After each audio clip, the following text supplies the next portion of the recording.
This part is called renal artery. The renal artery carries oxygenated blood from the heart to the kidneys. This blood contains nutrients, oxygen, and waste products. The role of the renal artery in the kidney.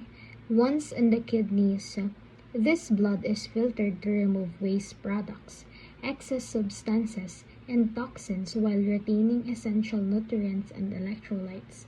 The renal artery branches into smaller arterioles, eventually leading to the glomeruli where filtration occurs. And this part is called renal vein. The renal vein carries the oxygenated, filtered blood from the kidneys back to the heart. The role of the renal vein in the kidney. After the blood has been filtered in the kidneys, it lives through the renal vein, carrying clean, processed blood that is free of waste products. The waste, which is urine, is then excreted through the urinary system. Hi everyone, so now we will talk about the ureter. Ureter is a narrow tube that carries urine from the kidneys to the bladder. Next, we will talk about the renal pyramids. Renal pyramids are cone-shaped structures in the medulla of the kidneys that help with the production and excretion of urine. The medulla of the kidney is the innermost region, responsible for concentrating urine and regulating water and electrolyte balance. It contains a structure like the renal pyramids, which house the loops of Henle and collecting ducts. Critical for filtering blood, reabsorbing essential nutrients, and eliminating waste through urine formation. This process helps maintain the body's fluid and electrolyte balance.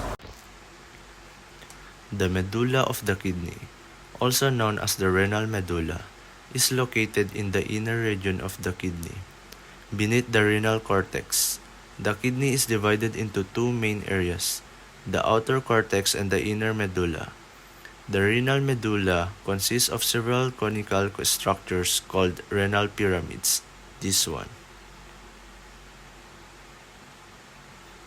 which contain the nephrons and collecting ducts essential for urine formation. These pyramids are arranged in a way that allows urine to flow from the nephrons through the collecting ducts into the renal pelvis, eventually leading to the ureter and the bladder.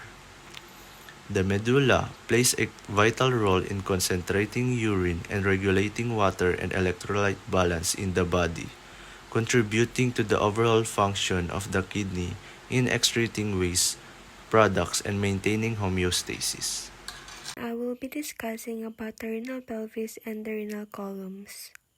First, we have the renal pelvis, which is a funnel-shaped structure located in the kidney that collects urine produced by the renal tubules before it moves into the ureter. It serves as a central collecting area for urine, which is then transported from the kidney to the bladder through the ureter.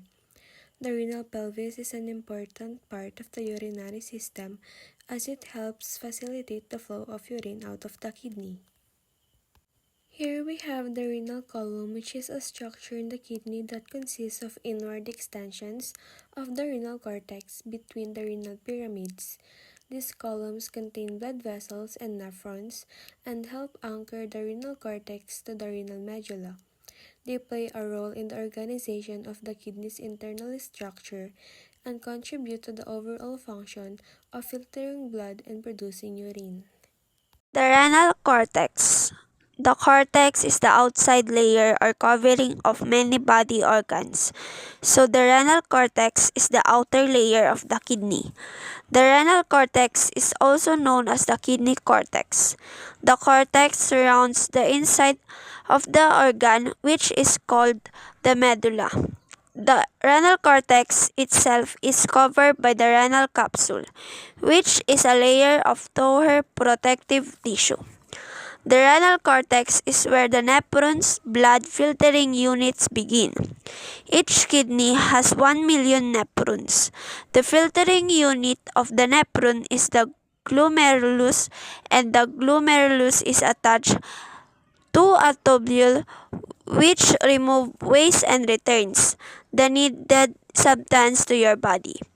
In the renal cortex, the tubules are twist convoluted, while in the medulla the tubules are straighter.